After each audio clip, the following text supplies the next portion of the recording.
Okay. Good afternoon. It's snowing here. If you're traveling, you realize that. I want to say Happy New Year and welcome you to the January meeting of the Davenport Park and Recreation Advisory Board. And we will start with roll call. Coiner. Here. Greenlee. Here. Keypower. Here. Meyer. Here. Peterson. Here. Howell. Here. Schurz. Here. Wittenmeyer. All right, we've got a quorum. Thank you. We have our November meeting minutes to be approved, and you'll find them. They came with the agenda. So I would entertain a motion to approve the minutes. So moved. Is there a second? I'll second.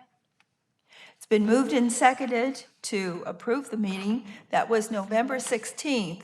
We had business minimal in December, so that meeting was canceled. So this is the November meeting minutes. Approval with a yes would be accepted. Yes. Abstentions or no? They've been approved. We do have a visitor today, and so it is in regard to the dog park. And so as you're coming up, there are some pictures that we'll be talking about. So come on up, please. Was it Stephanie? Yeah. Great, Stephanie. And so we'll just pass those out. And I apologize, I'm going to have to read off just so. That's fine. All right. So I am Stephanie Rittmer, and I am also was involved in the ad hoc committee for the DOLA project, the Dogs Off Leash area, and creating the guidelines. They were supposed to be standards, that was changed to guidelines. That was completed approximately a year ago. And the final DOLA guidelines document was accepted by Parks Advisory Board in $19,000 for agility equipment at Centennial Dog Park for fiscal year 2024. Park funds project was okayed. A DOLA steward program was to be submitted for review by management, in which a storage shed would be at the dog park with supplies, for example, disposal bags, seasonal shovels, rake, broom, etc., for quick cleanups and maintenance that stewards could access after hours, weekends, holidays. There was a shed that was put up. It was blown down after a windstorm and was never replaced. The tools are finally back with Parks and Recreation months later. The photos that you have, they're from our January 8, January 9 snow event. And that bottle with the green top, somebody brought along some Pet Safe snow melt, and we just left it on the ground for a size reference. And it's roughly a little bit larger than a gallon of milk, a little bit taller than a gallon of milk. And as you can see, there are chunks of ice and snow, and some areas it was higher, and it was definitely hazardous to cross. It says there are some areas it was wide as 3 feet, and some chunks were as big as bowling balls. If that maintenance shed was there with the appropriate tools, and if somebody was available to go down there, it's possible that a steward could have assisted with walkway entrance clearing, making it safer. We saw a snow removal truck that was working in the boat ramp parking lot where there was no vehicles at all, and we couldn't access the area at all. We couldn't even move the chunks. They were overnight, they froze. So he was kind enough, we went over there and then flagged him down, and I was later a little bit, how should I say, reminded that it was a significant snow event and to wait the appropriate amount of time. Okay. So he came over and he did clear out the area so we could at least enter without that dangerous rock climbing ice. And so we were able to access inside. And of course, you can see that the footprints of mine on the inside of the park too, and if we would have had a broom or a shovel or something, we could have cleared that area also. If there was dirt available, we could have spread out the dirt because it was also very icy. So the maintenance shed would have come in very handy at that point in time. And it'll be handy year-round since the park is used year-round. Signs are also supposed to be posted inside and outside of all the dog parks regarding rules, waste disposal, emergent and non-emergent phone numbers such as police, parks and recreation, animal control. November 29th, dog parks in the QC area were closed due to the canine respiratory disease and reopened Saturday, January 6th in Davenport. Well, it dropped the ball again. North Marquette dog parks were still locked.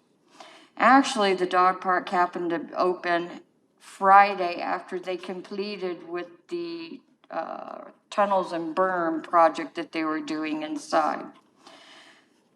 So before the opening, we were told agility equipment was going to be installed. No agility equipment was placed. 2 large pipes with berms that looked like hills with tunnels were put in. Some dogs like them, some dogs don't. My dog happens to like them because it's a great vantage point for her, and she's a sight hound. We're getting the signs in early January at both dog parks, early spring for agility equipment, plants for a windbreak, and adjustment of the pipes and berms to be done. They're currently on the tunnel appearance, or what the pipes and the berms, the dirt.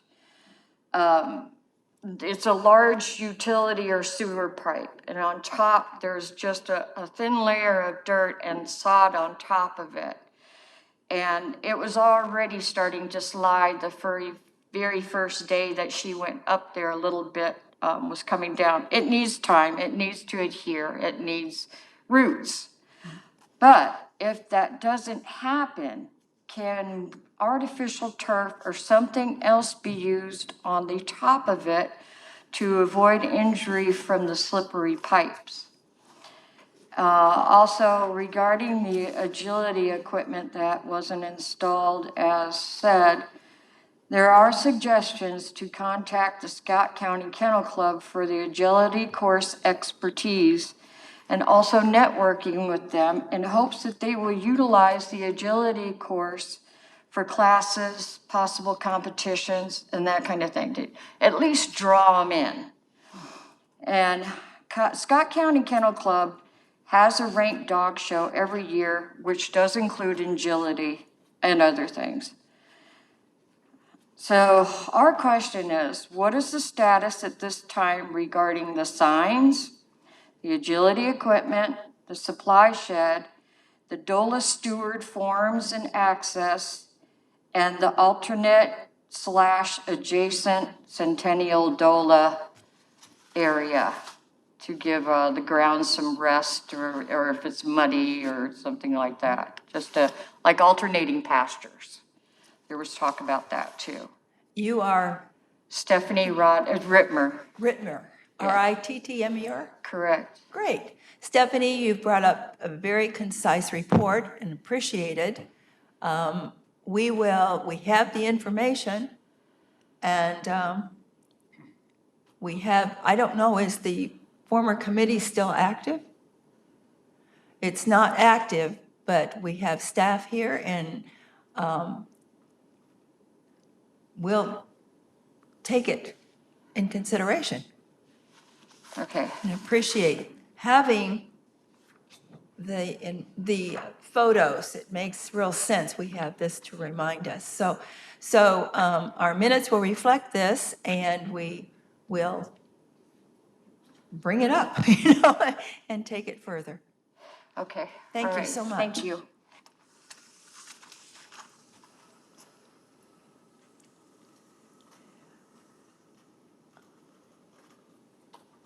We have no old business to work with or to consider, but we do have very involved and opportunity here to look at proposed projects for the upcoming 2025 fiscal year.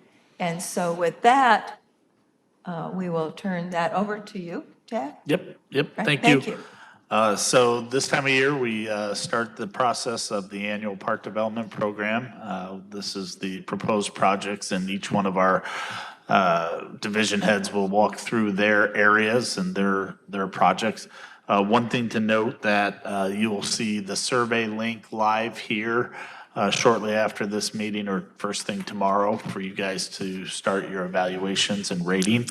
That will be due February 12th. That gives us time then to finalize the slate for your approval at the February meeting. The final projects that then will go as part of the CIP review that city council does in February as well. So with that said, that email will come from Jessica with the link, so be on the lookout for that. So with that said, we'll start and we'll go through the packet. The first thing to note is just a reminder that this is an annual program that city council has funded for quite some time. It's designed to accomplish, small to medium-sized capital improvements throughout the park system. It has been funded the last several years at $350,000.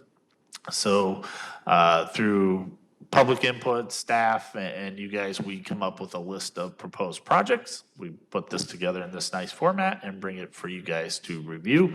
You guys score those projects as well as city council, and then between the two scoring bodies, we produce the final slate.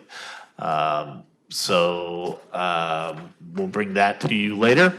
The next sheet is just a review of last year's improvements and projects that were funded. And then the next page is a listing of all the projects that in here, and then we have all the detail pages. So with that, we will just start with the detail pages, starting with the aquatics automated cleaner. And I'll let Teresa walk you through this project.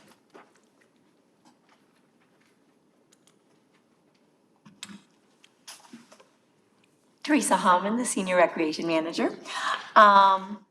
It's kind of self-explanatory. It is basically to help with the sanitation of the pool. Having one at each pool would help us be more efficient and I would say safe to keep the pools clean. Any questions about it? I think what we can do is go through the projects and then just have questions okay. at the end, Okay. maybe. Where does this sit? Is it sucked on the wall of a pool or? It goes all around. Oh. It moves much like a Roomba, is that what they're called? Roomba? And Okay, it just like goes around and cleans the bottom of the pool. well, I didn't save that question, I apologize, so move That's on. okay.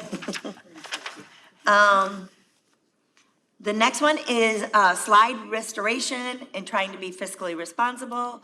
The bones of the slides are in good shape, but we have many cracks and just need to be refurbished. So again, right now we get like bugs inside them, a lot of times wasps' nests and stuff like that. So this would address those and make them seem like new. Are we going in order, right? I'm gonna tag off on these but what division you're in. Troy Evans, the senior golf manager. The next one is a replacement of the Red Hawk sign In the bottom left corner is the existing sign, and it's wood and it's ready to be renovated or replaced. And the new sign material would be metal and modern looking and backlit at night, like the one picture has in there. Okay. One thing to note on that one is there is shared funding between Smoking Butt and First Tee.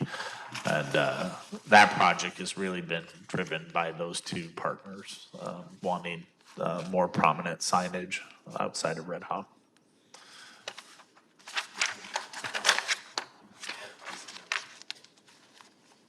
So the next project is the Centennial Park Flex area. This is the area being referred to by our public with comments. Stephanie mentioned this would allow us to rotate the Centennial dog off-leash areas in case of muddy weather, lots of rain, that sort of thing, in the winter when we have snow. So it would provide, we did that in the past when we did some renovations to the dog off-leash area. This would provide us a more permanent option to switch the two. And then the next one is also mine, our Parks Operations. It is the Credit Island Lodge.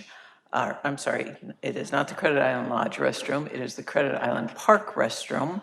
And that is the restroom that is near our rentable shelter and our playground.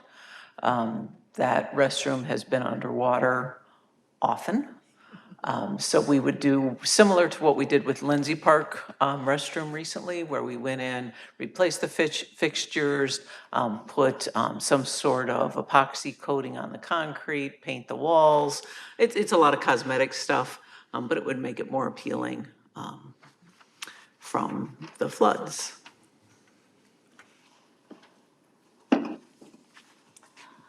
This is the February Holiday Lights expansion. It's basically the final phase that would kind of connect the fenced part of the displays to the features. This is one of my favorite things. We run that 44 days. So basically it runs 440 times. And it is, I think, very well received in the community, and this would just enhance it.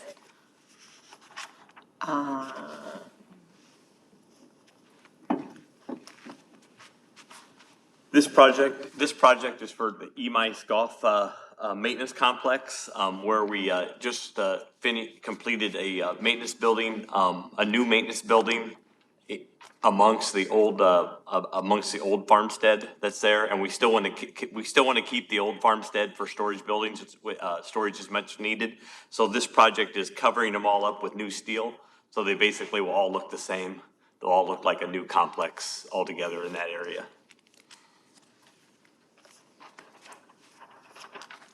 Okay, this project, the cart path project, is a particular piece of cart path at Duck Creek Golf Course on the finishing hole on number 18. It's a par 3, so it's a short one of the shorter stretches, and it's the cart path that would come into the clubhouse after you play your finishing hole. It's built on a causeway that is starting to erode, and it's the only section of asphalt cart path that we have on the golf course, so it's all deteriorated, and this is to replace that section with concrete.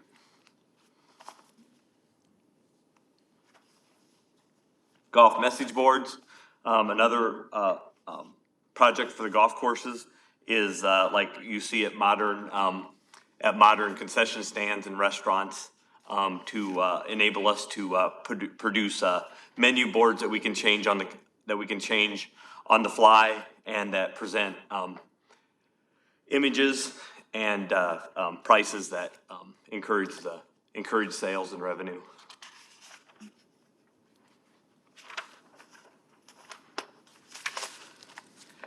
Ball wash machines is a behind the scenes expensive machine that we use to keep the range balls clean for golfers to reuse. That's the type of machine that we would get to keep up with all of our increased golf range play. And that project would give each golf course a new machine.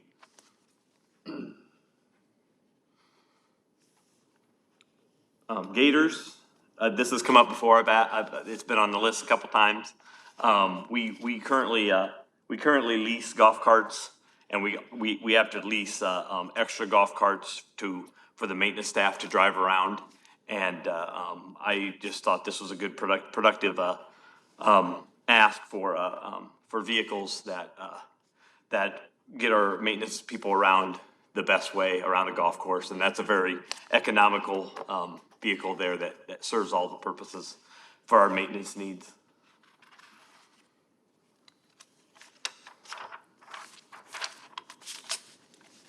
Okay, this is another golf maintenance tool.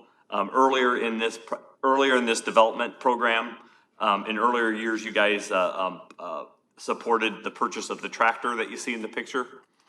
And we have a couple implements that we use. It's been a very useful and very productive machine. The project that I'm asking on this machine, or on this project, is just that big boom arm that you see that's coming down and cutting the creek.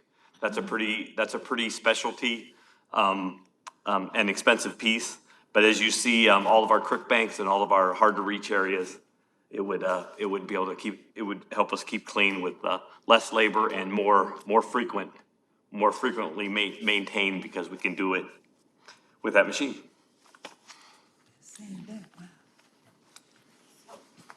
Prefer the boom arm over the waders and just kidding.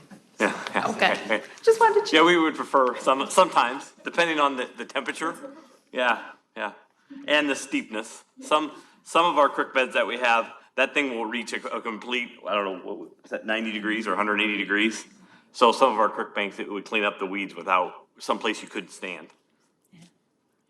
So on a more serious note, you feel this would hit all the angles you need? I mean, I figure if you're gonna invest an X amount of dollars toward that, is this the best of the best? In other words, besides it picking up the tractor and walking it back, it will hit all the angles you totally Yes. need, right? It is, because of the size of this is set up for like the golf and the light landscaping. The city has big ones that I borrowed before that come on great big tractors, but we would destroy that bank. Yeah. Or we would have to come in and repair Repair it. things. So I did them late in the year, or when it was just, conditions had to be just perfect, or it was so bad I had to use it. But Right. this would do no damage. That's important. Good.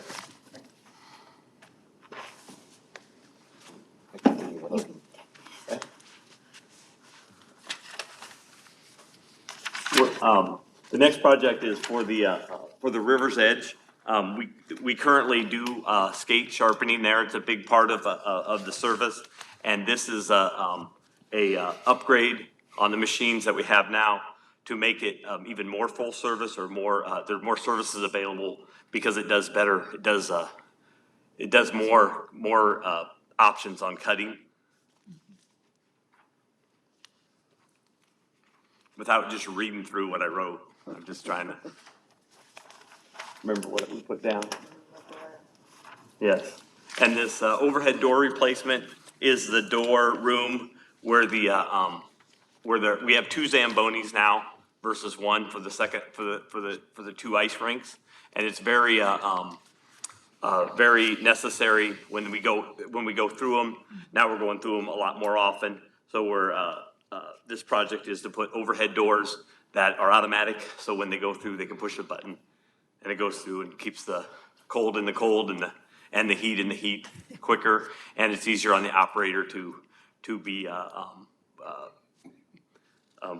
operating both ice rinks and maintaining the building.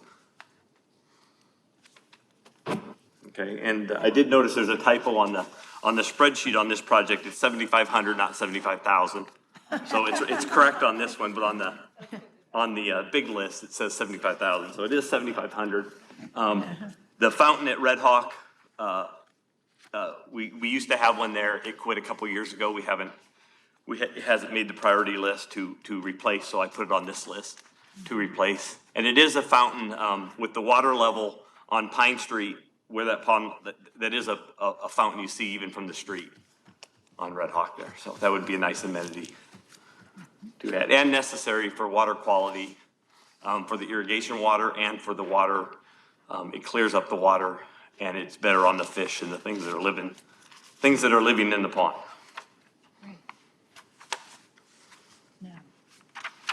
Okay, so that finishes the list. So then the final sheet just gives you a quick tutorial on how to survey, how to complete your survey. Obviously, if you have questions or complications, reach out to Jess. She'll be happy to help you out. So with that, we'll entertain questions, comments about the projects presented. There's a question from Krista and also indication that Jerry would like to speak. So let's start with Krista. Now, for sustainable infrastructure, the golf boom, this is my question. This was the one that we got for snow as well, right?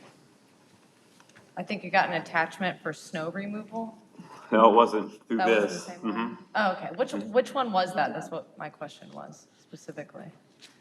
Do you remember? It's the golf meets park and recreation, snow and land. It could have been when we,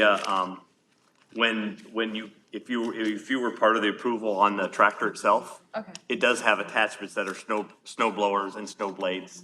I was under the assumption that we were gonna get snow removal attachments to help throughout, and I just, we were talking about the dog park as well, and I just figured maybe there was a way that we could not only get that mower attachment, because obviously I know you need that, but since it's labeled as sustainable infrastructure, I do believe that those taxes should go more towards, as those funds are allocated. And if that somehow incorporated snow or something that we could use as well for the city, I think that would be important to get that bumped up. Sure, okay. Jerry? Just my opinion. Yeah, thank you. Jerry? I have, first of all, on the aquatics automatic cleaners, obviously you have to have those. And the old ones are not any good anymore, so we need new ones. That's basically going to replace what you already have, am I correct? No, No, the first thing, sorry, we don't have those right now. we don't have those DMI Oh, you side. don't have currently. it. No, this would be a new addition. Oh, We've never okay. had the dolphins. They're called dolphins, Oh. those floor scrubbers. It's an So, excellent idea.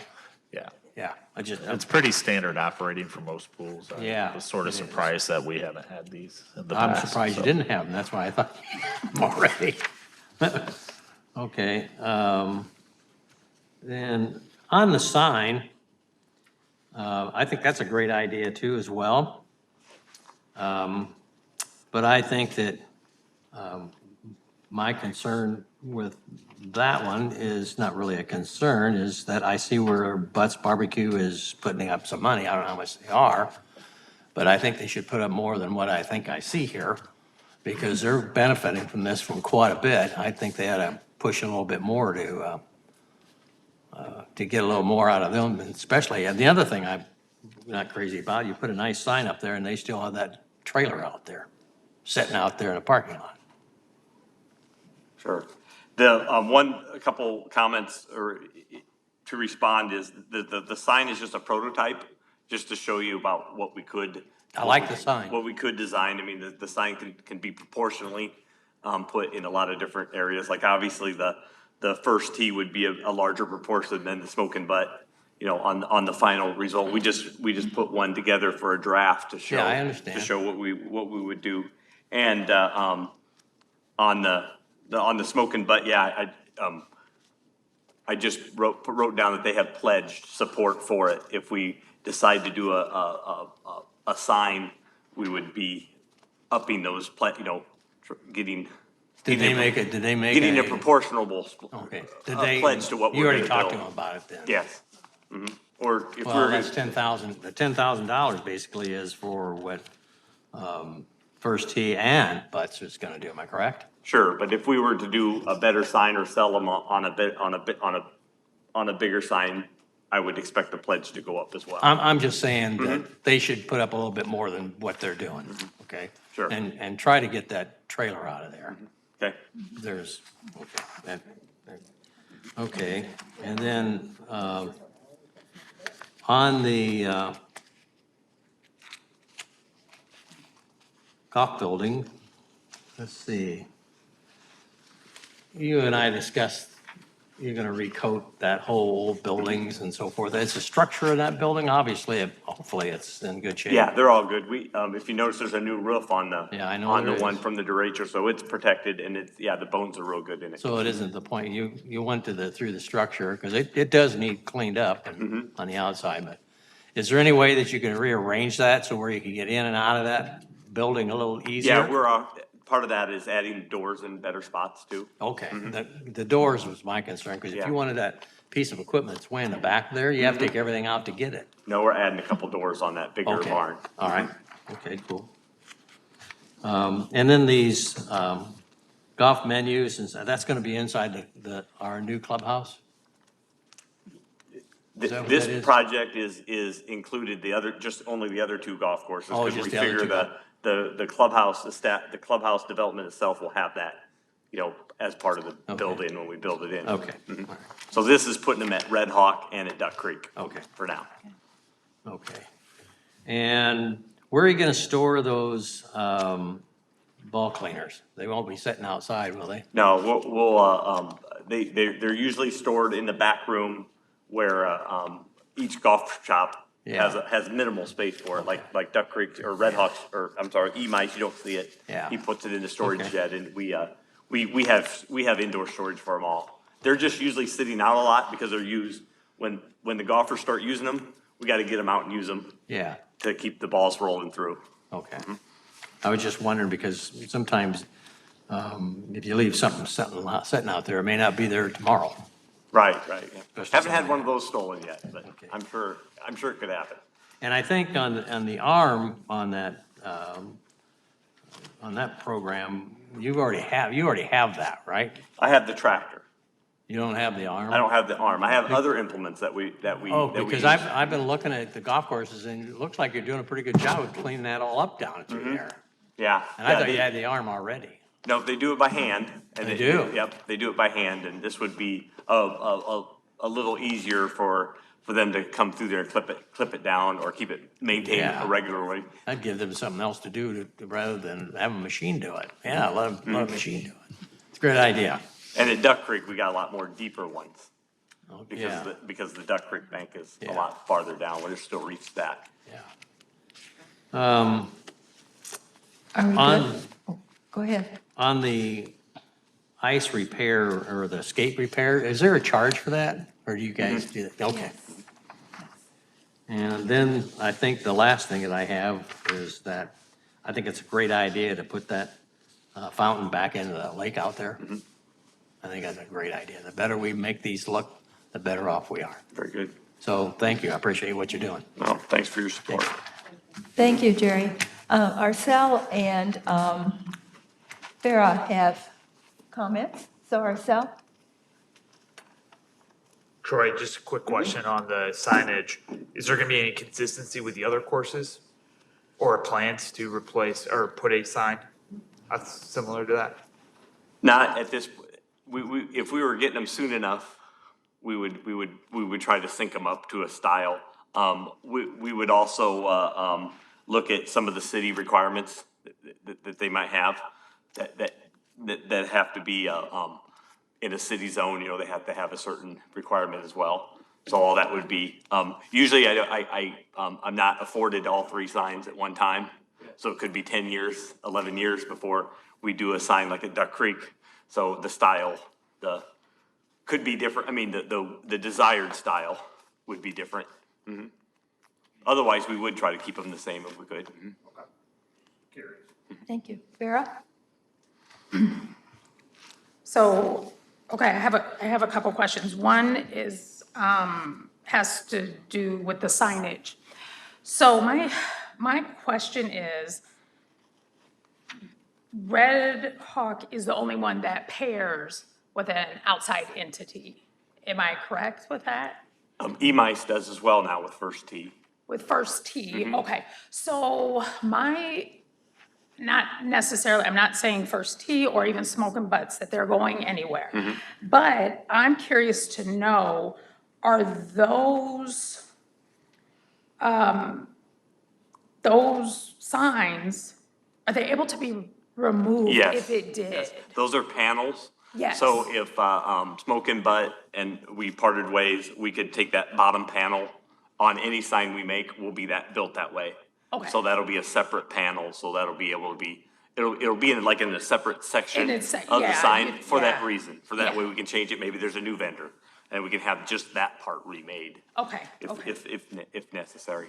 All right, I just wanted to make, I'm like, oh, are we gonna have to rebuild the whole thing? But, Mm-hmm. okay, that makes sense. And then, the shed at Emi's. The, covering it up with those existing structures with the metal, is that going to cause any issues between, because that metal, those metal panels are really like panels. They have little divots in them. So is that gonna cause a problem with that structure underneath there slowly rotting away or little bug issues? No, in this Do you think? case, they'd actually remove that and put the tin up and either reuse the wood somewhere else or trade it in as credit, or we can sell it at an auction. Okay, I was thinking it was gonna go up more of like a shell Right. over the structure, but no, it's No, most of the time, technically yep, not. we would take that off. Okay, and then my last questions. The golf carts at Emi's are leased, Yes. right? That's the portion that's leased. So has there been, is that gonna stay that way? It is, yes. Yeah. Every time the cycle comes around, we briefly discuss buying the fleet. But if we buy the fleet, that requires a $500,000 to $600,000 Right. lump that Right. we're not. I just wasn't sure long-term financially if that all makes sense versus, okay, we're gonna buy 5 and then 5, or 10. I'm not sure the fleet size, but that's what I was curious to know, long-term, that cost of that. So, okay, Okay. that was it. Thank you. You're welcome. Mike, and then Krista. So, questions? So when you look at this, over 200,000 of the whole thing is just for golf. Have we looked at other, that seems kind of narrow compared to everything, In the project, you mean in our projects? yeah.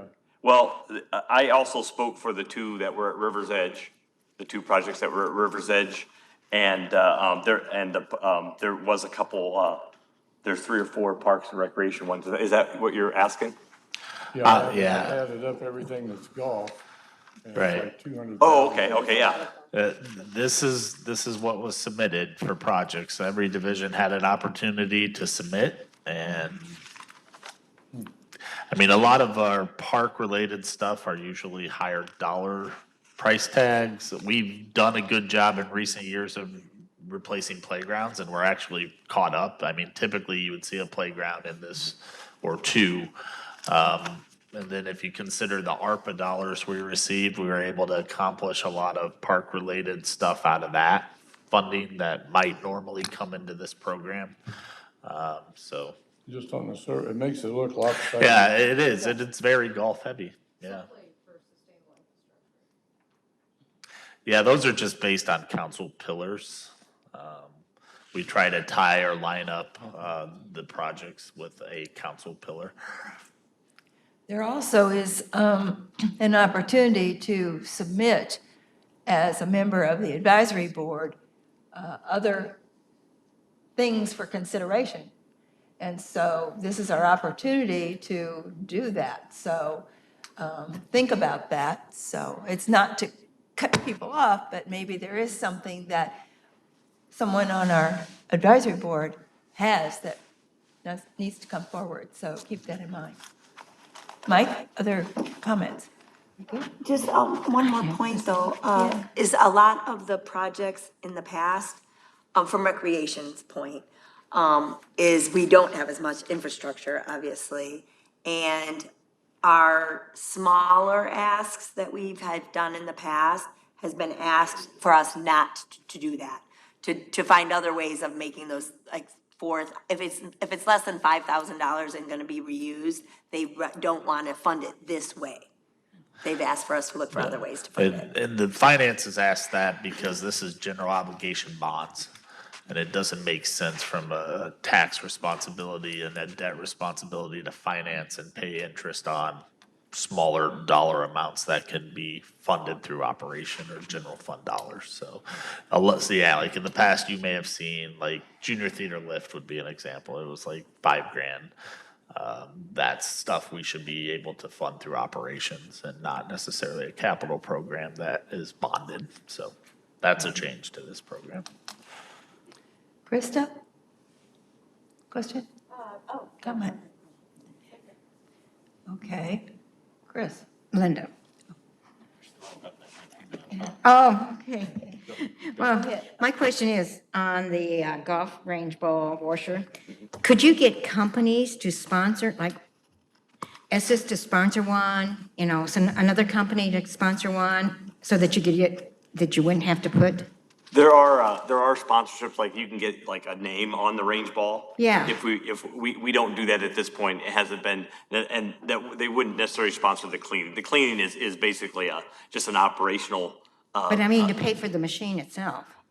We could if we could add, I don't know if it would, most sponsorships want something that's put out there advertising gloriously, and a range ball machine is kind of behind the scenes.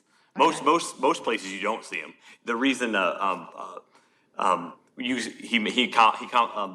Jerry commented that ours is always sitting out is because our water resources and electricity is usually right out in the front of the building. Okay. And, we usually have it. A lot of places that have more resources, they might have that thing in the back shed, Okay. way in the back where no one ever sees Sees it. it. Okay.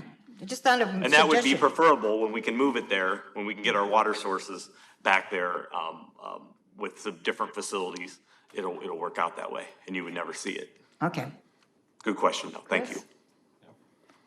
Does the Ventrac, I mean, it was mentioned that it would be used at all the courses. Does it get hauled around between the courses currently? Yep, it's pretty small, so it's easy to haul around on a trailer. Mhm. Has it ever been used, it also mentioned other park stuff, has it been used for anything outside the golf world?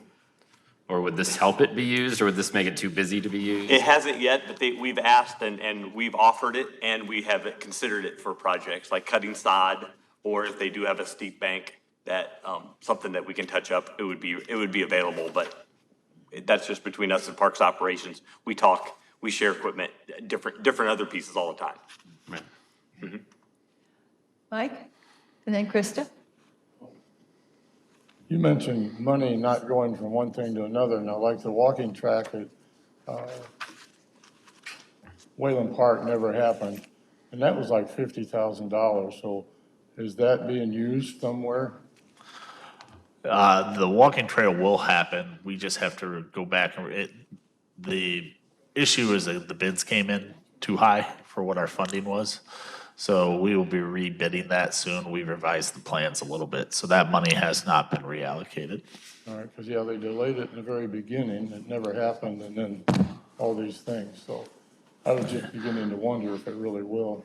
Yep, it's still there. Okay. Krista? My question was, you said the water, the ponds, the fountains that you're maintaining are amazing, by the way. You have the best landscape. I'm just letting you know. I see some of the most amazing birds going through your area. How clean is that water? I mean, how many animals visit there? Do you know? I mean, just out of curiosity. No, but there's a lot of animals in, but if you get digging around, but the water quality at that particular fountain also is the irrigation pond. So it also helps the water be more prepared, to go out. It's not sitting there stagnant. That's amazing. And the wildlife that is in it, they all use the air. So that's the big thing that it does. So it's gonna enhance, even though it's a water pond that sucks out for the irrigation and stuff, the water life that's in there, benefits from the fountains. Oh, okay. Thank you for answering. I'm going to move us on. I think they've had great questions and expands our background on funds available and what opportunities there are. We have to move on our agenda, if that's okay with all of you. Good questions. And see, I didn't ask one of them. That's good. I got my question early. Anyhow, we need to move on, and staff reports have come in a written form. It was originally just a glitch in getting all the information, so I don't know if you had an opportunity to see them. Take a minute and glean if there is something that really sticks out that you would like more information about from our staff who are here. Now would be a time. We have some time to do that.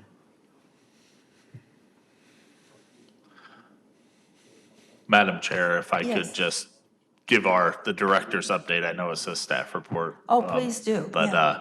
I have a couple things just to update. First, I'm going to let Jessica talk to you a little bit about the new agenda format, because I Okay. know there was some Sure. issues. The reason this is a standardization that's being handed down from city administration across all commissions and boards to start distributing the information and agendas through this Novus agenda system. Unfortunately, we're transitioning to a new system soon, so we may be learning a secondary thing, but I'll let Jess talk to you a little bit about how to more easily navigate the agenda. Thanks. We want to know. If you don't, it's this piece of paper that has the red circle on it. Everybody have that one. Go, Jessica. I did create a cheat sheet, and in all of my reminders for our upcoming meetings, there will be a link. It will always take you to this page in this system, and a similar link to the new system once that's up and going. I found the easiest way to get the agenda is actually clicking on that PDF icon and saving the file to your computer. That's going to give it in a rolling, scrolling format. If you would like to see the agenda in the online format, which is that first column option, it will pull up the pages, and then you'll see a blue hyperlink. It'll say like exhibit or cover page or related material. You would have to click on that, and then you would be downloading and saving each individual item that you want to open. I will continue to have these packets printed and ready to go for you here, but I do want you to have an opportunity to look through these prior to the meeting. Thank you. Any questions to staff on their reports? I do have a couple other Please things, do. Madam Chair. Yes, no, please, Okay. yes. Spring, we talked about doing a spring park tour. So we're looking probably April or May. If you could email Jessica or myself prior to the February meeting with any potential things you would like to consider seeing with the tour, stops, projects, facilities, anything.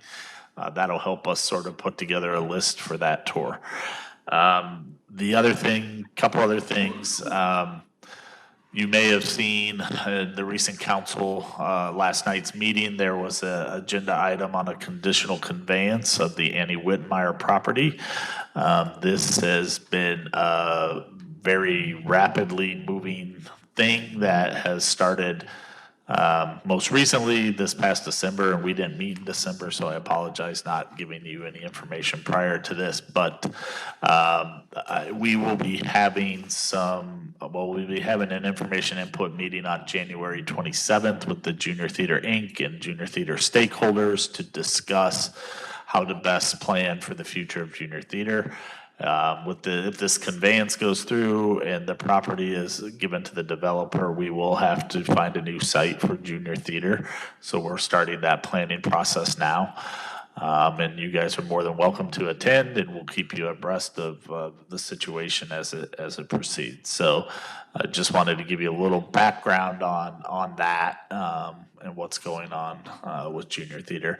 Council has committed that junior theater is not going away. So if you hear those rumors, that's simply not true. Junior theater is a long-standing 75-year-old institution within the city and within our department. It's a flagship program. We're very aware of that. And this is really, I think, an opportunity we sort of knew inevitably with the age and historic structure of the Annie Whitmire campus and the infrastructure needs that the city has been looking for quite a while to offload this property. And finally, a developer with some historic preservation experience has come forward with a potential development plan. The reason it's moving so quickly is that in order to get tax credits and things that developer needs, he needs a conditional conveyance to start that process. Then everything is still contingent on that process. So this isn't necessarily a done deal by any means. Like, he still has to get his financing and everything approved with the state and other things before the actual property would be conveyed to the developer for the affordable house. And it's housing is what he plans on doing with the structures on campus, affordable housing and senior housing. So it does create an opportunity. Like I said, we knew at some point this day would arrive that we would need to look at potentially another site for junior theater. So it's given us an opportunity to do that. And our goal is really to find a very permanent home, ideally a new build, a new structure, work with Junior Theater Inc. on fundraising and getting that dream to a fruition. So I look at it as an opportunity and to further enhance the program and give it really a permanent home down the road. So I will pause because you may have questions on that, if anybody does, real quick. We're lit up here. I figured we would be. Yes, Farah, and then Krista, and then Chris at this point. So, yes. So I know you said, yes, I feel they definitely, after this many years, they need a brand-new build. So with the city's potential sell-off of that property, can we propose that they do that? And if you get a large enough facility, one side of it, I know there's a lot of people that are always looking to rent out space that's just like that, with a stage or with, for whatever. So it would be potentially revenue generating as well.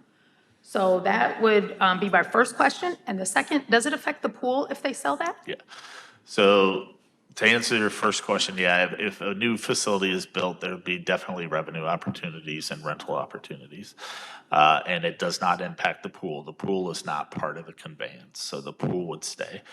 In actuality, the actual theater itself is not part of the development either. But the 10 cottages that we currently utilize for classroom and the program as a whole are. And we can't really sustain the program in its capacity without that ancillary space that we utilize for that. So that is the crux of sort of the situation and why an ideal new build would be ideal. Because I mean, we'll be exploring a wide variety of opportunities, from potentially rehabbing an existing facility to partnership potentially with the school district or other entities, or a new site, land acquisition, new site build. So it's very early in those conversations. We'll be working with Junior Theater Inc. and our junior theater stakeholders to sort of develop the best path forward, and with city council and others, so. Question. Krista? Yes, question? I was wondering, what are the pros and cons to having it there? And will that be before you transfer over the property name of the school that sits beside the property that you're speaking of? Well, Roosevelt beside the properties that are rented. Is there going to be people attending while they're also being housed in that area, is my question. No. So once the conveyance would happen and the developer takes site control, we would cease any programmatic operation out of the site. Chris? Well, now I have another question. So when the temporary, or I can't remember the wording, but the conveyance. Conditional Conditional conveyance takes effect, would that immediately cease junior theater No, operations there? no. Okay, 'cause that's So, fine. yeah. And What, then- oh, That's go fine. ahead, That answers- follow up. Yeah, that answers that. I didn't get, Kyle Grip posted a lot of information on his Alderman Facebook page, but I didn't get to read all of it. The Quad City Times article was a little confusing in how many cottages are actively being used. Is it all 10 by Junior Theater? Yeah, so junior theater currently utilizes all 10. Do they need all 10? We need the square footage. The ironic, because it's in separate buildings, to say we need 10 cottages, no, but do we need the classroom space that we are utilizing? Yes, if that makes sense. It does. And I'm a historic preservation guy, so I love the idea of Annie Whitmire getting put into active use. I just hate the idea of the theater. I don't know, the trouble that could come if junior theater leaves and can't find a good home. And I mean, I would love a big new building, but I would also, to me, it seems potentially cheaper to build offices, storage, and rehearsal space somewhere on Annie Whitmire property and renovate the theater than building an entirely new building somewhere, but I could be wrong. But then there's also historic type grant opportunities that might not be available for a brand new building. Yeah, my main question, if I was gonna go speak to council, I wanted to know, do they need 10 cottages or could they get away with 2? And it sounds like they could not get away with 2. Yeah, that question was posed to the developer at last night's meeting, to which he said that the site plan pro forma, he needs all 10 cottages. And for the talk of selling it, this is more giving it than selling it, right? Yeah, to go back to Farrah's original thought, the conveyance as it reads now is, it's basically giving the property to the developer. I think it's like $1. Right. I mean, like I said, if 2 would be enough, that changes the argument, in my opinion. But if they need that many of them, I understand that kills his whole plan. If it was 2, it'd be like, hey, you're getting something that's assessed at over $30 million for free. I think you can manage without 2 small cottages. But yeah, if they need that. So the way the plan is now, I believe each cottage would be a duplex, which would be 2 units. And I think there's 90-some units being in the whole site, and you take that, it's like 20% of the project if the cottages were If all of them, taken right. out Yeah, of it and absolutely. left with junior theater. And according to the developer, that doesn't make his pro forma Yeah, work. I mean, So that makes perfect sense. If all 10 weren't available to him, that's a big chunk of the property. So we I- did ask, and part of the reason, not to interrupt you, Chris, but part of the reason this has sort of been a very fluid thing and not a lot of information, and there's been some confusion, is we've been going back and forth with the developer quite a bit. And one of the things we initially asked was for 3 of the cottages and the theater for 5 years. So we had time to better position a transition to junior theater. And apparently the way the tax credits and everything lines up, he has to have all site control in order to make it work. So he couldn't accommodate that request. So we've had a lot of different sort of moving pieces trying to, and I mean, I'm the parks director, we're the parks department, where junior theaters are, we're not economic development, so that's been handled through a different department primarily, but we've been in the loop in the conversation. Yep, okay, that answers, I mean, if I had full confidence in the city to build a wonderful new structure for junior theater, I could set aside my historic stuff and say, this is a win, and there'll be another win somewhere else. I just worry if it ends up sharing space in a school, then you have conflicts and school restrictions, and the whole thing just slowly kind of starts to fade away. I think that's a lot of people's concern. No, I think, at least my intent is to strive for that standalone facility. And part of my other report is next month, we're gonna have a neighborhood group, Windsor Crest Neighborhood will be here and on your agenda. They are inquiring about a potential park development. There's a parcel of land off of, I believe, Eastern and 46th that I believe the school district owns, that is for sale.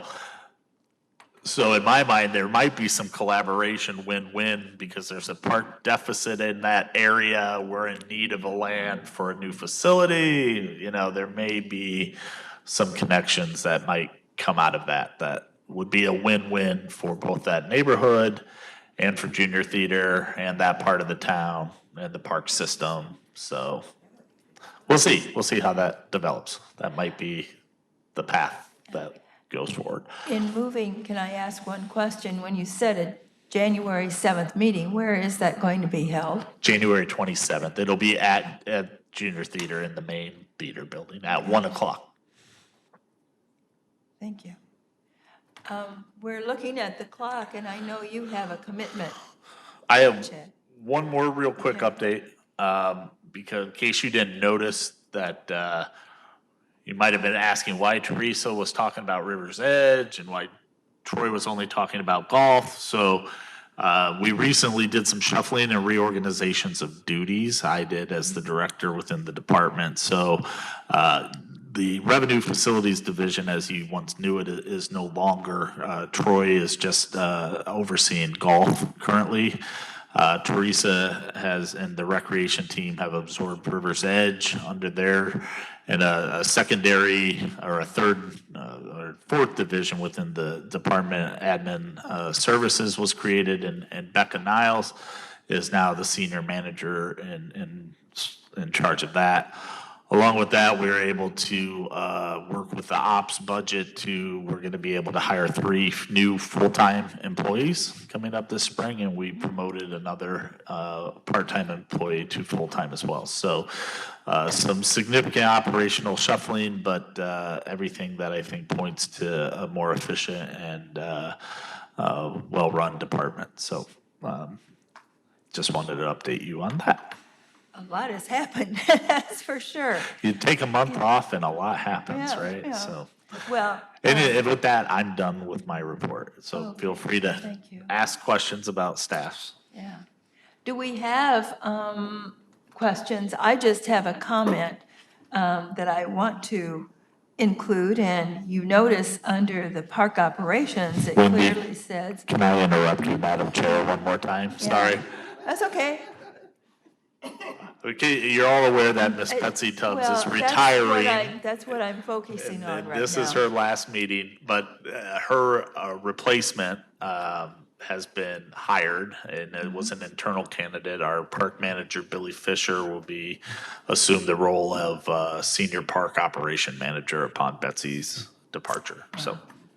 Well, I wanted to make sure that we all knew that this is Betsy's last advisory board, a meeting that she will have to attend, but she'll come as a guest, right? Right? You're public welcome at all times.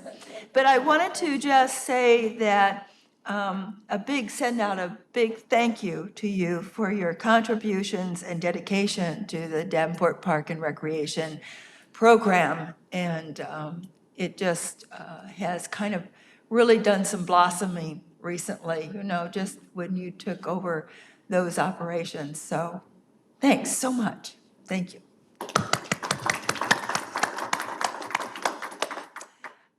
Now, that was my part of the staff report. I wanted to make sure. Are we okay with the staff report as presented? Okay, we had other great things to talk about.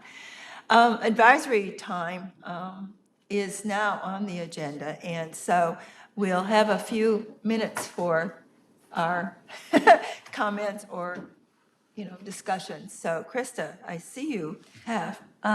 Before I forget, I had a gentleman who's an artist that said he had art at River's Edge. He donated 10 pieces. I wrote it on a napkin, so give me a second. And he said that it's in the River's Edge office, and it's not in UV, hold on. It's not in diminished proof, not UV glass, he said. And he said this was over 10 years ago. Is that Tom Hempel? Tom Hempel, yes. Did he mention this to you guys? I don't. He just wants them, he said he So wanted he- them publicly donated, and they're being diminished in the horrible light at the River's Edge in an office. And he wants them moved to a public location. We moved them to the library archives, yeah. Yeah, How long ago? I'll mention it.